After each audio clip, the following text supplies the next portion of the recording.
agus sin na Bóthar John. Bhí muid ag taistil timpeall na tíre inar bhean champála. Inniu táiméid ag dul ag cúntaí Cill Mhantáin. Buail an Bóthar linn.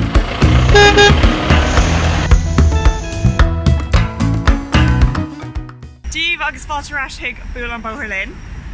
Inniu táiméid ag dul ag mo bhaile. Ceapan gach duine gur as bhaile clé mé ach níl sin ceart. Is cultí ceartaí. Is cultí mé as Is gin sin breagan. Guardian na Héireann Cill Mhantáin. So tá mise chun John Hortlum timpeall mo bhaile inniu agus é haspáta. Tá roiglin. Cé atá ag teacht linn. Hi! So inniu tá tuairt ionach siúlagan. Dús táiméid ag dul ag Glendalocha, mar just is áiteáil in é le haid siúlóid agus picnic. Agus tá Django linn freisin, so is bra leis bheith ag siúl.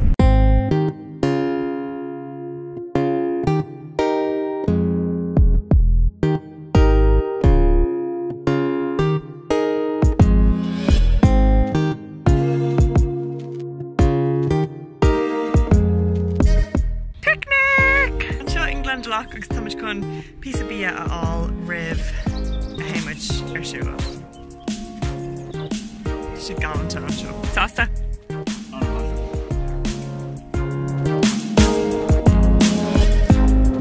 Taobh Éadaoin sin an manister agus an tóir agus tá Éadaoin an seo agus chuir tú aird isteach den agus buis. Ba é an Gaeilge ar waterfall. Well, let's go. Waterfall. Nani Queen. As.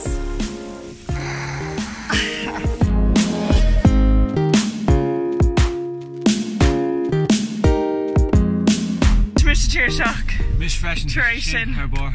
So in it, táiméid ag dul ag a bhag hand weavers. Tá an áitis glóte agus an mill is sinna in Éireann. Agus it's just an áitis far. Tá na cuireann amach agus bhí an gcuir é mai.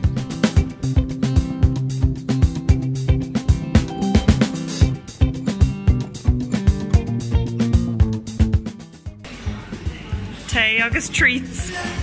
That's a pasty. Commodinish, a cool Guardian. Yeah, literally. So sin an trá tá díreach an acail me yacht. Like literally tá seo mar neamh. Ach also mise sahaile.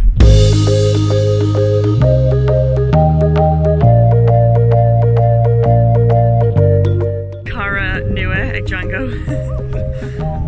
Tá dúir tú? Dúir mé. Cén den na trá is far an Éireann. Yeah, stoil mé tá si go há.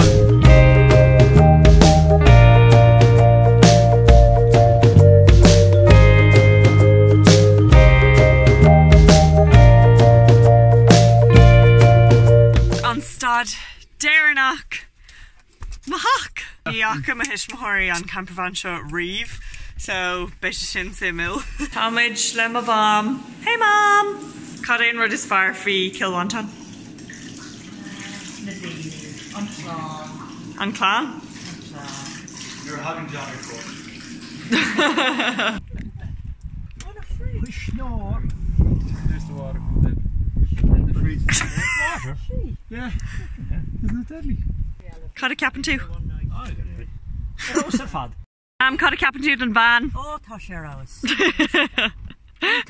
Ionach. Nis táid tuirseach tréach de trééis an lá ionach an óhaach sin. Go hillis go homeland teirseach tréachta. Bíag fearmach den chéad srá eile béis ag teachtach go leibh. Ihuaá. Cool as